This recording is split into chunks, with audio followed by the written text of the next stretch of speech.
Hey, Hey. hey. Welcome back to page 3. I'm Ellie. I'm Sydney.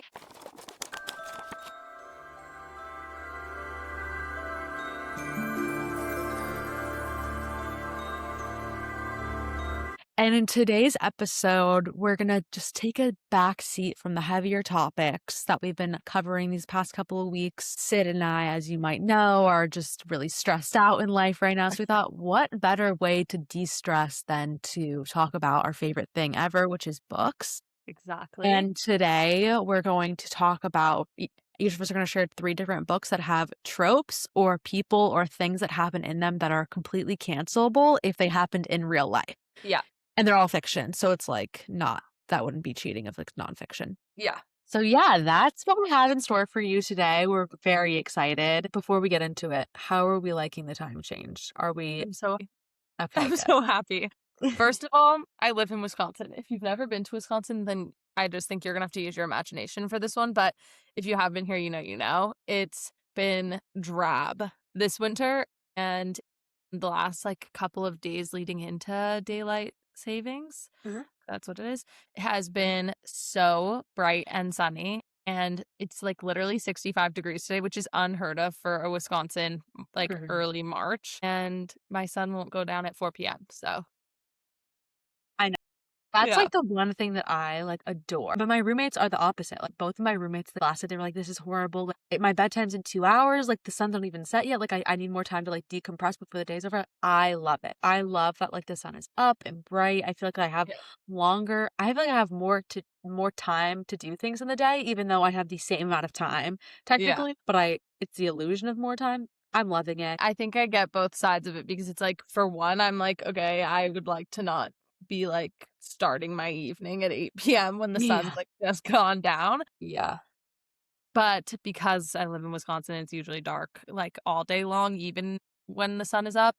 It's pretty gray out. It's nice that there's actual real sunshine Totally. outside. Totally. Oh, when I was at Penn State and the time would change, it would be that day would be marked on my calendar and I would be counting down the days until it was happening because Uh-huh. that was game changing. That was the mark of now everyone's going outside. They're going to sit on Hub Lawn and tan and everyone's going to hang out and suddenly the parties are more fun. Oh Yeah. my God. So Everybody was walking around in their flip-flops today. Also, segue really quickly, I think Ellie should share her big piece of news that she has. stop it. Everybody clap for her and be proud of her. It's a big accomplishment. I What did you do? finished my novel.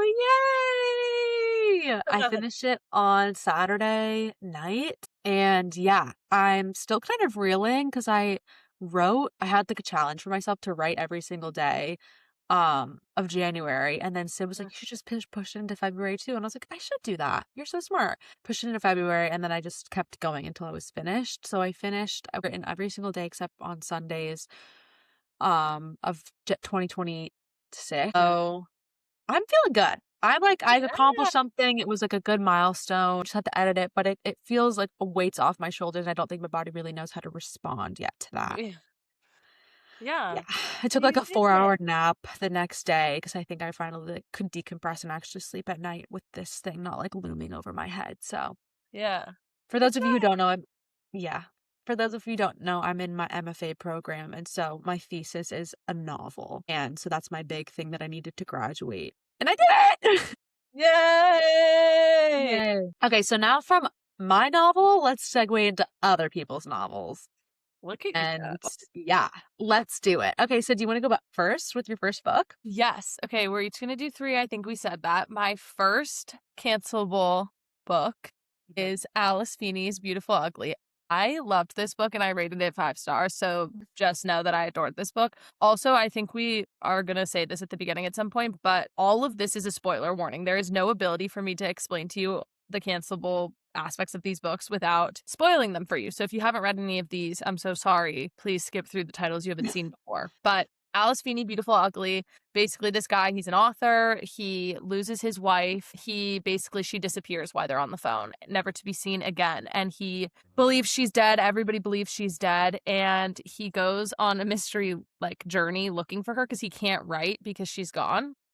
So it's like Gone Girl. Kind of, yeah. Okay. But however, we have a bit of an unreliable narrator on our hands, and he actually tried to kill his wife. But you don't find that out till the last 10 pages. So in his journey to find her, because he just believes that she might still be out there, and he's also grieving. Dang. He keeps seeing flashes of her and he thinks they're fake. He is drawn to this island and he goes to this island to write. And she basically knows that what he did, and she knows that he's searching to like confirm she's dead. So she joins this island that is a manless island, and they only believe in women, and it's essentially an island of a cult. And she spends a year torturing him, like mentally. Like she keeps walking in his line of sight just quick enough so that he thinks he saw her. Yeah. And she keeps leaving like little tidbits of stuff in the cabin he's staying in to like trick his mind. And by the time he discovers it, by the time you realize that he's the murderer, you feel so angry at him because you're like, you just led me down this fucked up path for 300 pages.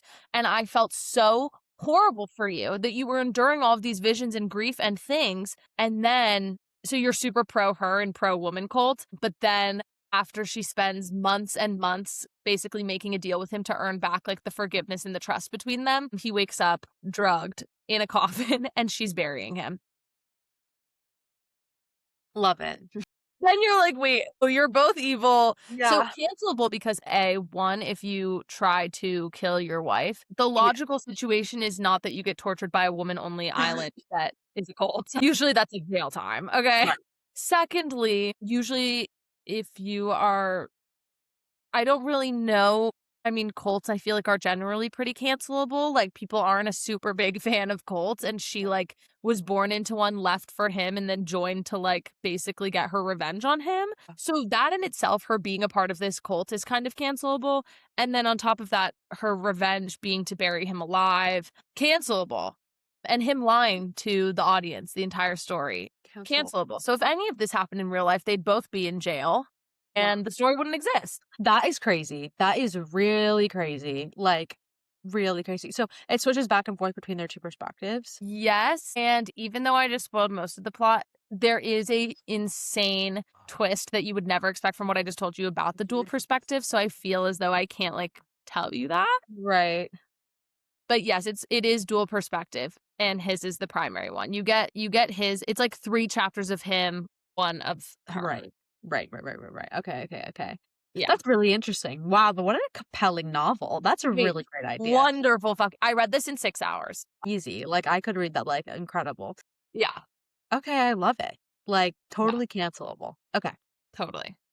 Here we go for me. Now, arguably, I could be canceled for the books that I read. So here we go. It is true. It is true. So there's a book, and it's called The Darkest Temptation, and it's by Danielle Laurie. And it's about a girl who, her name is Mila, and she has like a really different upbringing. She's an only child and has like a really funny personality. And she's like on the shore on her like birthday. I think it's like her 18th birthday or something like that. And her dad misses her, or maybe it's like her 20th birthday or something. She's young. And she's like standing at the edge of this ocean. She's like, I'm running away to Russia all by my lonesome. And like her security guard that's with her is like, no, you're not. Like, you're not doing that. She's like, my dad, he's lying to me. I want to go see like my mother's land. My mother died there. It's just her and her dad. And my dad doesn't ever come and see me. I'm running away to Russia. And so she goes to Russia and touches down. She's like, oh my God, like all these people are scared of me. Why do you think that is? And she's like trapezing through the streets, and like she's like having her fun, whatever. And then enter a man that tries to assault her. And then she's like banging on a door, opens the door, and there's new man who's going to save her. And save her he does. So Save her he does how, Ellie? Share with the class. So, you know, he takes care of her for a little while. She really wants to date him. They're having this whole thing. And then one night she realizes he's maybe not the person that she thought. And she wakes up and he kidnapped her. And then they fall in love. Then they fall in love. Stockholm syndrome. Like, yes, but I actually think it's reverse Stockholm syndrome because she vehemently hates him, and like the entire like staff, like the cooks and like all of the people that work for him, like fall in love with her, and like she hates him so bad, and then he starts falling in love with her, and he like gets her like a dog, and like she's a vegan, and he gets like all this vegan food and like all these vegan products, and like, and then he kidnaps her, and then she takes a bullet for him. And then they wake up in the hospital and he's like, I'm letting you go. Like, you need to like live your own life. And then she's like a model because she's gorgeous and stunning. And she like models. And then he comes and he buys her a house in Miami and they live like happily ever after. I think maybe they go back to Russia. I can't remember. Okay, So so cancelable because he kidnaps her. cancelable because he does kidnap her, yes. So, yeah. And And if like, she didn't kidnap, if she wasn't kidnapped, they would not be in love. well, no, they probably would be. But the other cancelable fact is that she is like a lot younger than him, greatly younger than him. Like, greatly how? Like, maybe 15 years. Okay. I But he's thought like it was gonna be 35. more. But he's like a The thing hot is 35, you But the know? thing is that 15 years is not it's not that bad generally. What's bad about it Right. is that it's 15 years from somebody who's 20. Right, no, Like, exactly. 15 years between somebody who's in their 30s and somebody who's in their 40s, 50s. Okay. Totally. Yeah, right. No, no, like 100%. I totally agree with you. This book is great though. Like 10 out of 10 recommend. It's amazing. It's so good. Like if you need some stupid mafia romance. Oh, that's another thing that's cancelable. He's in the mafia, so he kills people. I You think know. that's the part we didn't get on, but okay. Forgot about that. Whoopsies. Okay, yeah. So that's my cancelable book. Sid, you're up. That plot is just so insane. The It's so kidnapping good thing is though. like what's getting to me. Like him working in organized crime, like okay, like But he like I could kidnapped read her that. for like a dare I say good reason. Uh-huh. His dad does like a lot of really evil things, and so he needs her as like a bargaining chip. Anyways, Which is not a good reason, but that's okay. no. Okay, next up we have a fantasy switch of genre. We have The King of Frost and Shadows, Ooh, and okay. This is the book you tried to get me to read. yes, and she didn't give it a fair shot, so everybody ignore Ellie's opinions, okay? I'm really salty about this book because I have a lot of feelings about it, okay? Yeah, totally fair. So, A King of Frost and Shadows. I would say that this is an arguably uncancelable book, except for two main factors. And I'd like to note that I'm only talking about the first book, but the reason I can say that it's not as cancelable as some of the others is because there are 3 books in the series. It's a completed trilogy, and the other 2 completely rectify all of the faults that happen here, making them like resolved and it's a Is it non-issue. like However, alchemized? yes, yeah. So if this was a standalone or if this was part 1, like this would be an issue. So, essentially, as every fantasy novel starts, she lives in the human realm, he lives in the Fey world, and he kidnaps her. But the way that he kidnaps her is kind of fucked up because basically her and her sister don't really get out. Look at you judging me because I read a book where he was kidnapping her. Lo and It's behold, it's okay when yeah, a but fairy like does it yes. because it's not real. Mafia is not real. Mafia romance isn't real Mama, either. the mafia still exists. I'm scared. Let's not even touch that with a 10-foot pole. I'm scared.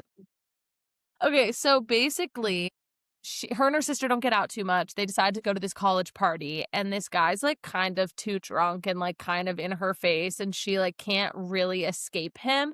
And lo and behold, sexy man appears out of the woods, and he's Jerk. like, "She's with me." Jerk. And basically tricks her into this false sense of security that he's like not a shitty guy and that he's gonna like make sure that she gets. And she assumes that because he's seeing how uncomfortable she is, that he's gonna remove her from this situation and then leave her alone because clearly he could see how she was uncomfortable. No, he instead pins her against a tree and sends them down the fairy portal. And okay, so that's cancelable item number 1. Not I read great. up until that part. Yeah. So 2 chapters for her. For sure. So that's not great. We're not off to a great start. The only reason I'm excusing it is because that's pretty much how every fantasy novel has to start, through the eyes of a character that's also experiencing it for the first time. So like I kind of get the theme. It happened in ACOTAR, it happened in all of them. Okay. I totally love that. Like, I think it's a great, like, totally needs to happen to, and I don't mind that either. I don't mind watching a character like start from scratch, type of like kind of like chosen one, watching them like Harry Yeah. Potter, kind of similar. So I think what I mind is when it's like a ditzy person who's like, Yeah. what am I doing here? Oh my Yeah. God. Wow. How did I get Well, because here? then you're like, Literally. woe is me. Who Literally. cares? I will say, she's like arguably one of my favorite female main characters I've had in a fantasy novel because she was born Fae and doesn't know it. So Yeah. she has all of the backstory, but she can't figure it out and her memories won't come back. So she has all the skills to survive in their world. And so she has this inherent intelligence to her and like air of understanding because she was born into the Fae world. And then to protect her, her parents sent her to the human realm with 2 other Fae parents that weren't them. She's actually the daughter of the king and queen of his rival. Yes, There's yes. a whole other slew of things, but cancelable item number 2 is that essentially his people were banished to this fuck-ass island that these dragons blew up. And so there's no food. He is like struggling to stay in control because people are rebelling over the fact that there's no food, there's no water, and he can't really do anything about it. Yeah. However, if he brings back the princess from the rival that banished them to this island, pretty sure he could get a better land and be like, but I have your daughter. Exactly. So So I'm sensing a lot of big similarities between the book that I just told you about and the book that you just told me about, except the only difference is that this one has fairies and mine doesn't.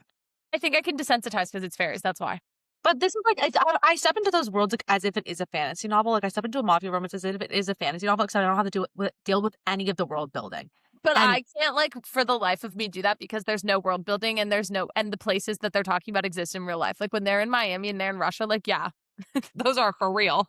yeah, So, yeah. Well, but Miami nothing, is like yeah. a different world in and of itself. Let's be honest.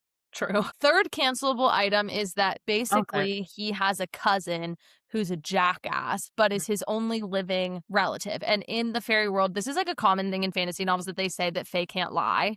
Like you have to tell the truth and that I you're hate bound. that one. That's so I stupid. know.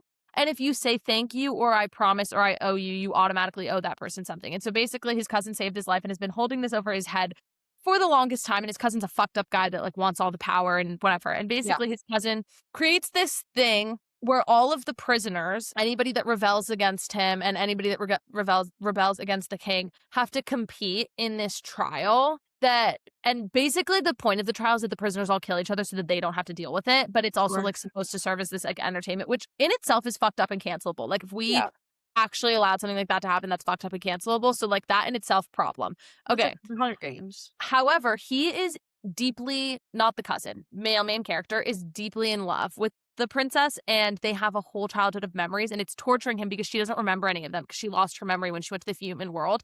And so it's really hard for him to be evil to her because he feels like he can't be evil to her when she doesn't have all the memories and all the defenses and she thinks that this is this guy she's never met doing this to her, but Yeah. really it's her childhood best friend like since birth.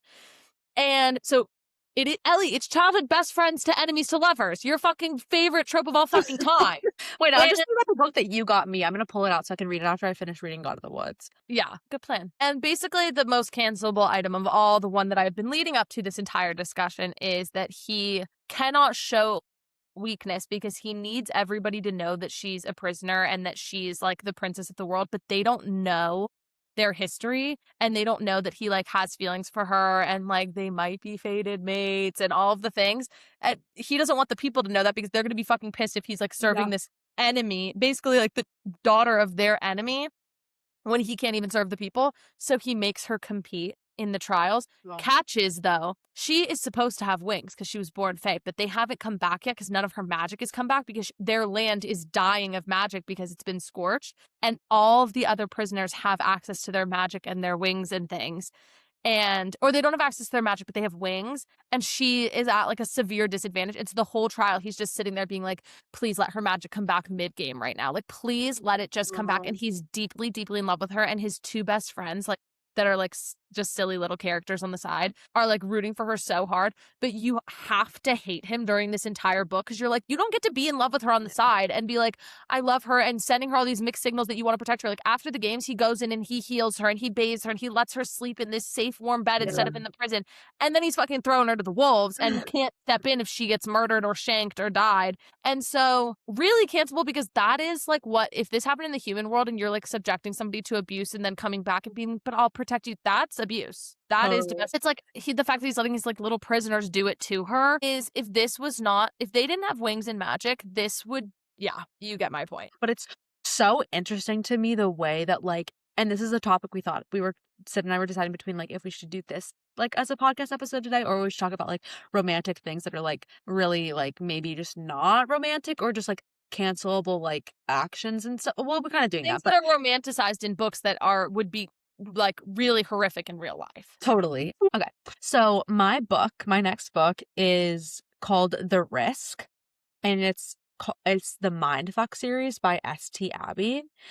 And this book is cancelable because she's a female serial killer.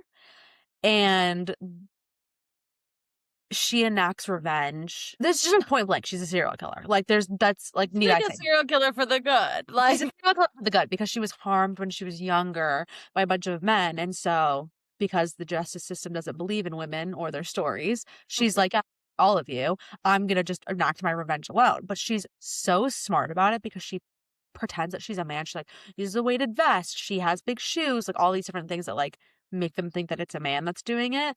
And it's a woman. So it's totally cancelable because like also another cancelable item here is that reason that this story comes into play is because she's falling in love with the FBI agent that's on her case. And so the two of them have a relationship and he has no idea that she's a female serial. Like he has yeah. no idea that she's the serial killer on his case. I Very also just powerful. really, I would say it's a very powerful story. I feel like as much as everyone wants to shit on the books that I read, and maybe I even shit on them myself, that book was actually really interesting because it was a very isolated experience of what I think the larger world looks like for women. And like it was this small town, and she's like it's just a really like that book, and there's 5 of them. They're like kind of like they could have all been together. Like it could have been one book, but they're like split into 5, like I would say sections more than like books. yeah.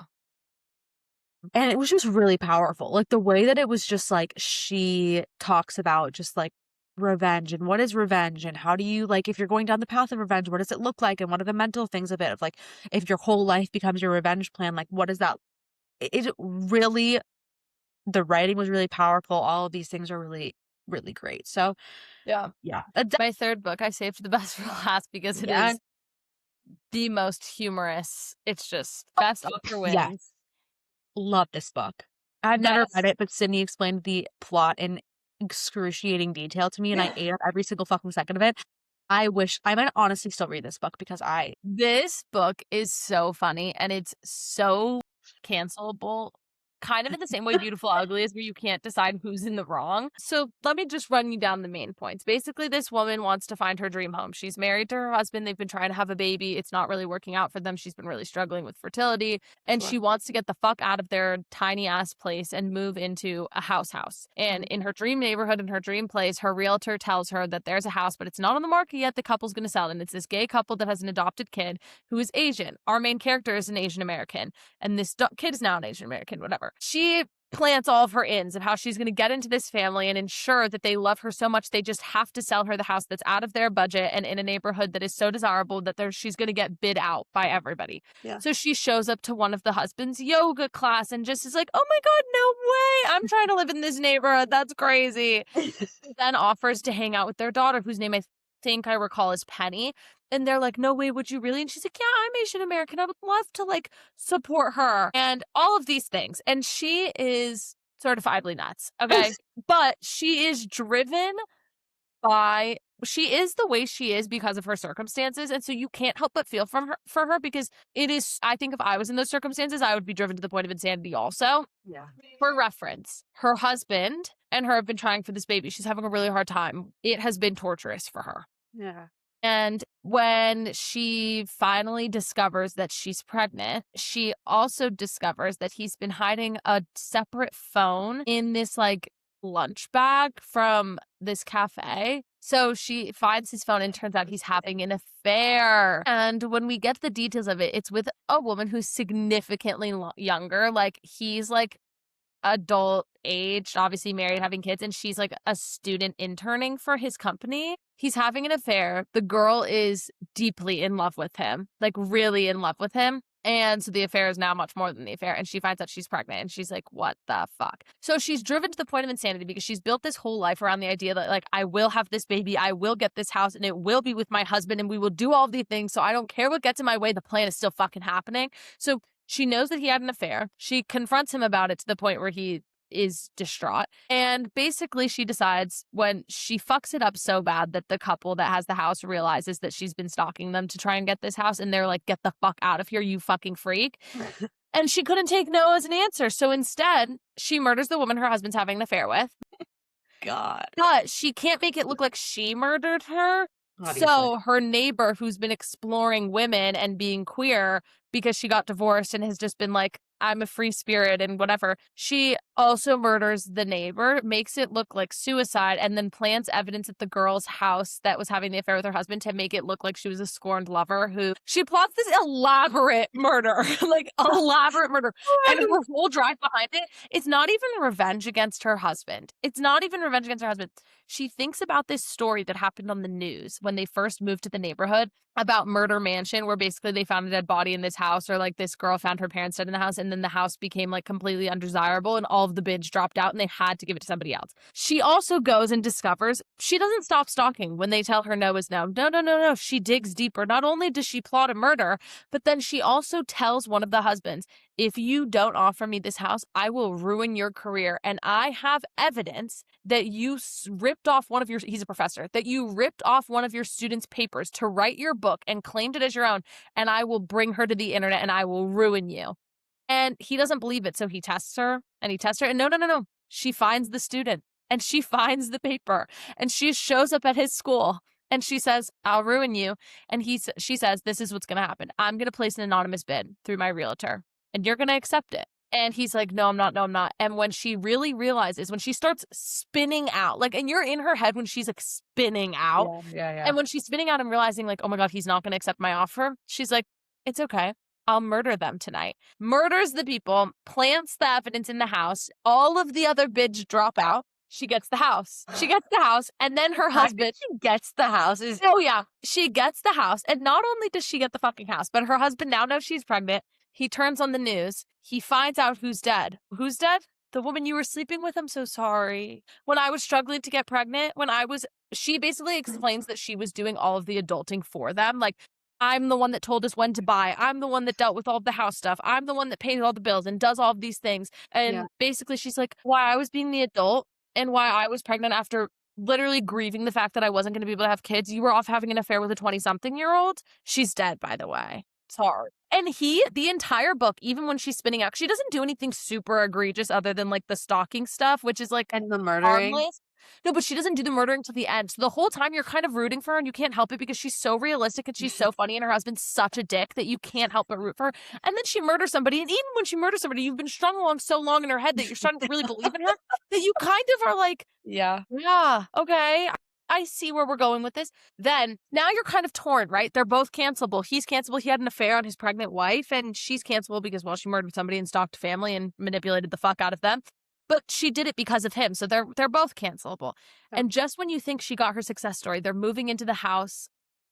He's forgiven her. They've decided they're going to figure it out. She never got caught. She is walking upstairs and she passes his back. She's holding her baby. And she's walking upstairs. Oh, and she has the baby. Okay, wow. She has the baby. Well, this is like the last chapter is like fast forward 6 months. Okay. She's walking upstairs. She passes his work lunch bag and she hears a phone ring. And she opens it and he has another burner phone in there and he's having an affair again. And book end. So then you're really twisted because you're like, bro, if you had an affair on your pregnant wife and then did it again, cancelable, that's so fucked up because the first half of the book is her grieving the fact that she can't get pregnant. Secondly, if my husband was doing that, that's horrific and you're cancelable for that. But also the second time he cheats, like when at the very end when she finds the phone, you kind of like don't feel as evil about it because she did murder somebody. So like, would you really want to like be in a marriage with somebody who murdered somebody? But also you're like, oh, but you murdered somebody. It's confusing. And They're also both you have a child together. Like you saw that because wait, does she murder somebody after she gets pregnant? Damn it. She does in fact drag the dead body belly out. Yes. Wow. And it's hard because it's like you murdered somebody. That's so cancelable is even the right word. We keep using that super loosely in here, but you guys get the point. It's like the coined term for it, but it's like that's so bad you can't murder somebody. You also can't like stalk a family into convincing them to sell you their house. That's like she crossed so many lines, but all the lines she crossed were like more irritating boundaries until she never did anything like harmful, like really, really harmful until the end of the book with the murder and all of that. So the whole time you're like, oh, she's insane. But like if my husband was banging a 20-year-old, like I wouldn't be super happy about it. So like I get that this is what you need to focus on. Also, if you're struggling with infertility and your husband's sleeping with somebody who can get pregnant when you can't, he sucks.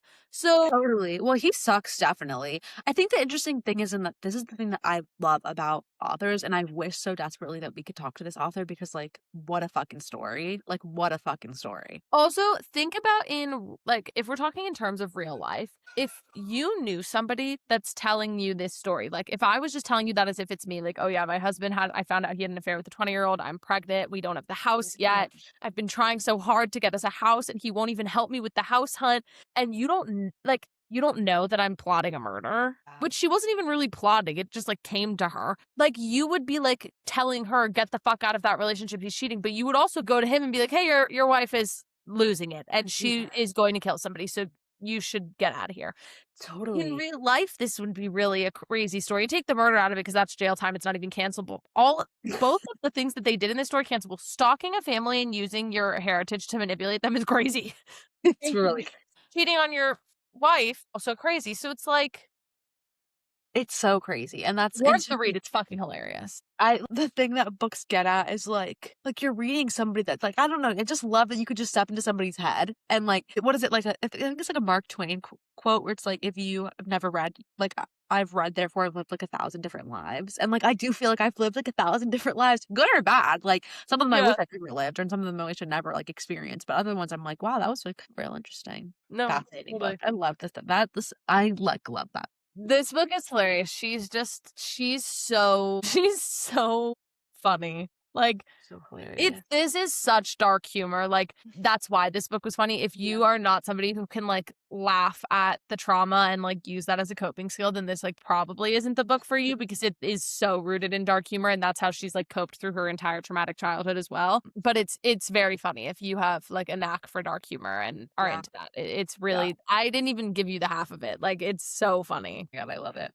So my next book is The Silent Patient by Michael Eads. And this book is about okay, this is like a massive spoiler. Like if you haven't read this book, like I really recommend you just don't listen to what I'm saying because this book is fantastic. Like and figuring out the plot twist is like huge aspect of this book. Like please, please, please, if you aren't interested in reading this, pause, go look and see if you want to read this, and then do not listen to what I'm about to say because I'm about to spoil the fuck out of it for you. And I want you to be able to experience the plot twist in totality.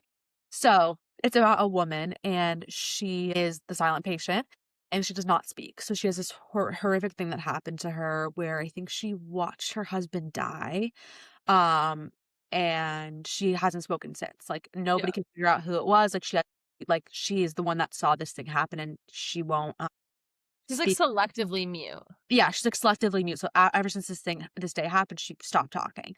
And it follows the perspective of the psychiatrist that works on her case. It's about her time like in the psych ward or sorry, about her time in the mental hospital and him coming to this mental hospital and working with her and talks about like and it like parallels back so that his time in the mental hospital one-on-one with her and then also his time outside the mental hospital. And what you don't realize is that the story that's being told outside of the mental hospital is not linear to the story that's being told inside of the mental hospital. So you don't realize that the story that he's telling and what he is going through and the things that he's seeing and what he's experiencing are happened years prior.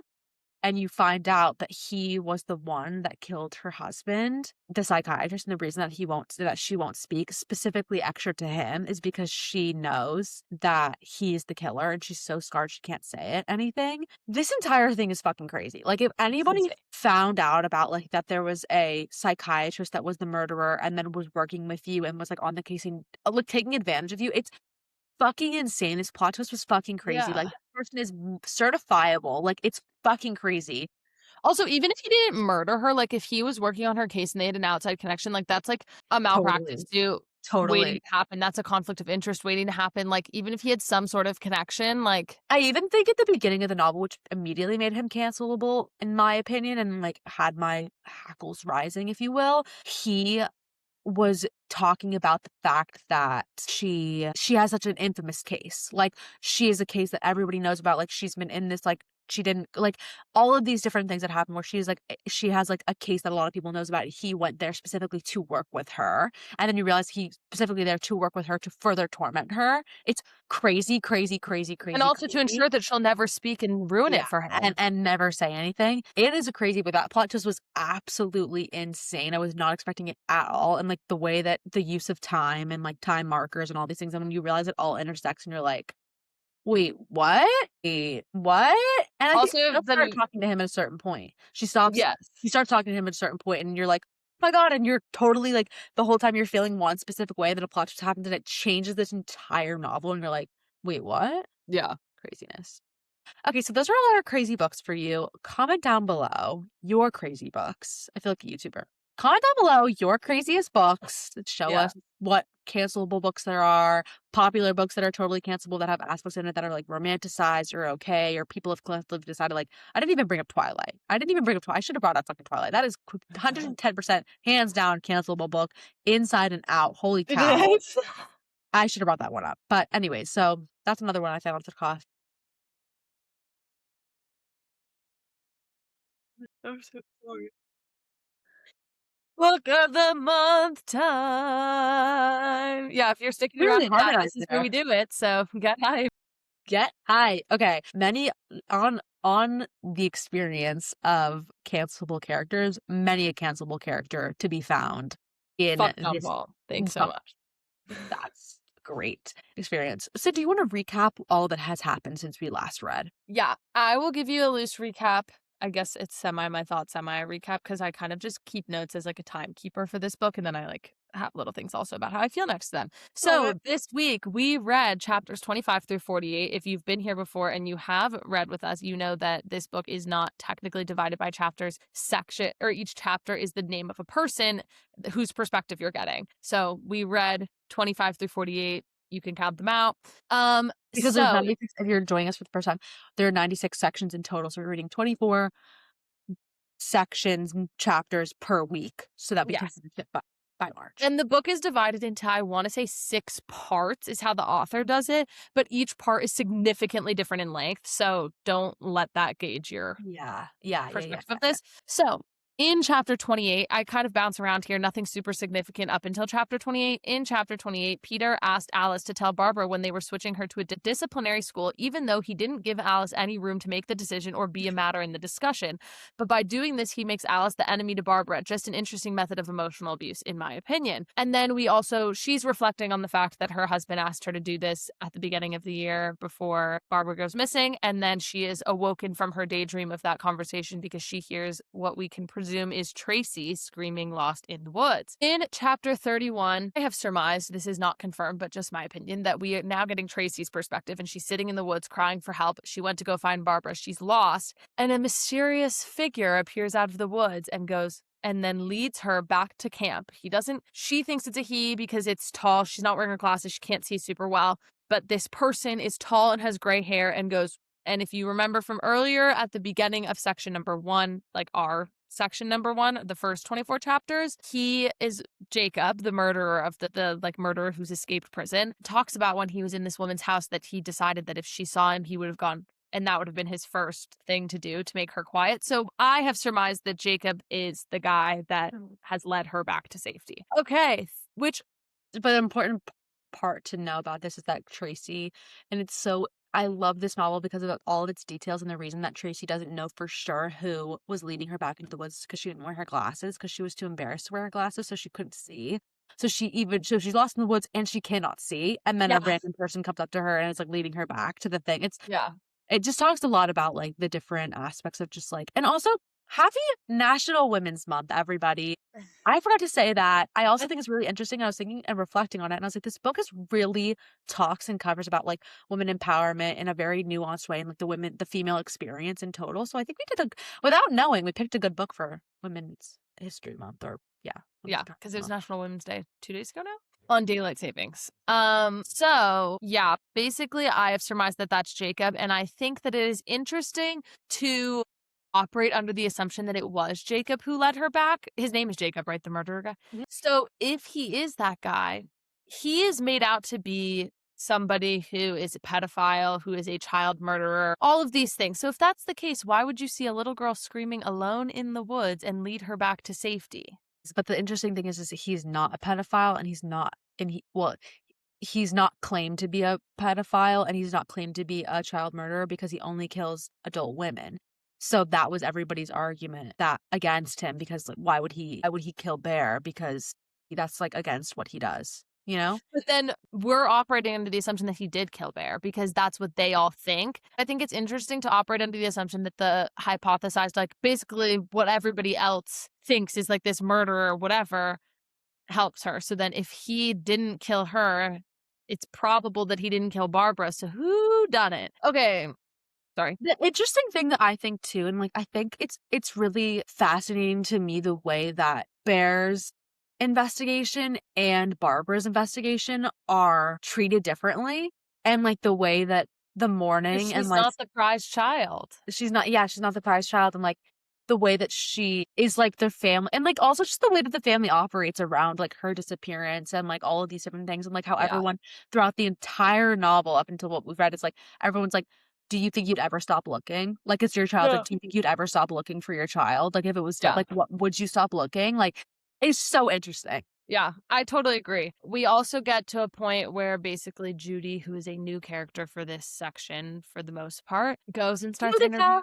Yeah, goes and starts interviewing people, trying to get their statements, all of the things. We also have Luis, who is simultaneously, as Judy is going through and interviewing people, being taken into custody because they found drugs that we know are Jean Paul's, but are being claimed as hers. And they also think that she knows who the murderer is, which we'll get to how that information came to be. I wrote that I really do think the grandfather is part of the problem as far as Bear's disappearance goes. I just like can't shake that. I feel like it was a niche thing to mention. Hearing Well, the and also the way that it's like over and over and over mentioned, like everybody's suspicious of the grandfather. Like, everyone thinks it was him. but for various different reasons, like Judy becomes Totally. suspicious of him because of the way he gets defensive and it reminds her of the rich men she works with. Whereas like That Carl was becomes, such an interesting that was yeah, saying like rich people only get defensive when they're about to get caught or something like that. yeah. And then I think it's interesting the way that Carl mentions the grandfather being like, the boy told me that, but I don't want to like make it a big deal if it's not a big deal. All of those things. Also, hearing the story about when Bear was alive and had to be with the nurses and Alice couldn't go to him and her husband kept being like, when he's crying to you, you have to stay, you can't go. And the fact that she explains it as like, yeah, her husband fucking blows. That just made me really sad, but I also think that other than hearing her grief and her sadness, I do believe that there's like a reason this information is being fed to us beyond just understanding her as a character. And I think painting her husband out to be this way, it reminds me a lot of Beautiful Ugly by Alice Feeney, which we were talking about in this episode, where I'm like, oh God, I feel for her so hard because that's just like such a sad story as a mom to go through. But then also Yeah. I'm like, why am I being made to feel so sad for you? And I just I can't that's shake. actually a really good point. That's actually a really good because every single time it's her perspective. You just feel worse and worse for her. And you, more importantly, not only do you feel worse and worse for her, you feel more strongly against her husband. And it's really making him the villain in some capacity. And I just feel like there's a reason. I just feel like we're being fed it that way.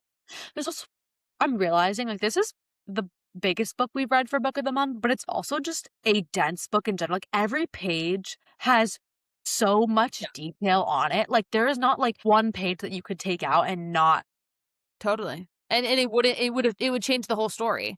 completely. We also learned that in some capacity, she has become estranged from her sister. Alice has become estranged from her sister, Delphine. Basically, they go in a flashback about when Alice was brought to the psych ward right after her son Bear died, and Delphine came to visit her. And she didn't want to see her at all, and she didn't know she was coming. And in present day, she hasn't been mentioned since. So I just think it's interesting. Like, I know that they had sister and sibling beef, and that's normal. Yeah. I just think it's interesting that she's estranged from her sister. I know they had sister beef, but I feel like it's worth mentioning that they're estranged, like for what reason. And then last two things was I'm very confused because I really truly didn't think John Paul would have had any real evidence other than the drugs and him getting beaten up. But we know that he got beat up by a different counselor, like the cook. So I know that when they think that's evidence, it's not really evidence. But then to discover the clothes in his car and to have him blame it on Louise saying she wanted him to get rid of it. Now I'm suspicious of everybody. Nobody's safe to me. I'm I very, know. very confused. I'm not suspicious of Louise though. And I think that was the thing that always frustrated me and the thing that like just consistently prevails. Like when we were talking about like the books that we were talking about in this video and like all the other things, like I feel horrible for Louise because how she's gonna get blamed for something because he's fucking rich. Like that's Yeah. literally the only But difference between the also, the problem is that I'm like, when I realize that her brother doesn't like John Paul, and she explains everything that led up to her telling her brother they were engaged, and at no point did they actually get engaged. So yeah. it's really confusing to me because they were never engaged. They were never engaged. He never actually proposed to her. It didn't happen. And she's been saying the whole story they're engaged, but we get the whole lead up to her telling her brother, because I'm engaged, she says to who? She says John Paul. That entire lead up of her explaining they never got engaged. He never proposed to her. He said, I want a life with you. He said, I Yeah. want to fix things, but it was an apology, not a proposal. And that just like seems like very specific verbiage to Yeah. use. Yeah. I'm not suspicious of her, but I'm not suspicious of her. Yeah, I think it's one of those things where it's like all of you have to go to therapy, I fear. Yeah. Every single one of you's gotta go to therapy. Also, I knew that there was a bit of a lesbian connection between Luis and TJ, and I just want to say, if you saw the last video, I fucking clocked that You shit did. from day one, from fucking 20 chapters in. I clocked in, I was right, and it happened over the week that they were staying with each other under horrific circumstances, but nonetheless, I was correct. We also we end this section by finding out that Jessie doesn't like John Paul in some capacity because she says that she's engaged to him and Jessie like walks away. Only other thing that I noted is there was a quote that I really liked about that Alice said when reflecting on her relationship with her mom. And she said, a different sort of daughter would have distanced herself from her mother long ago, or at least made the decision to laugh about it all.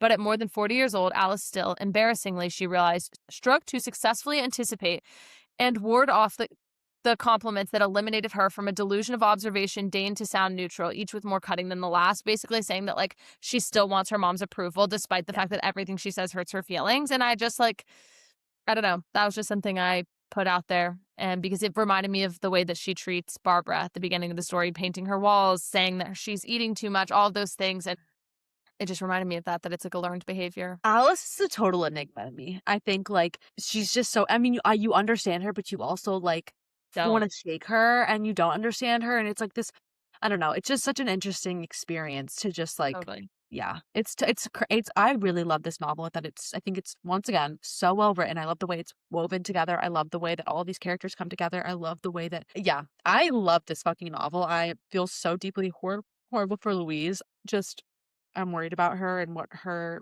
and like her predicament and like how I just feel like these rich people are just gonna take advantage of the fact that like she's like the likely person chosen.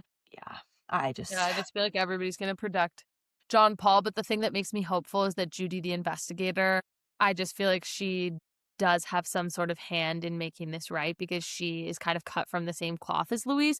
I totally will say something is not sitting right with me about Denny Hayes, the one that is investigating Louise, Judy's boss. that's fair. Yeah, I think it's just kind of one of those things where it's just like he just seems I don't know.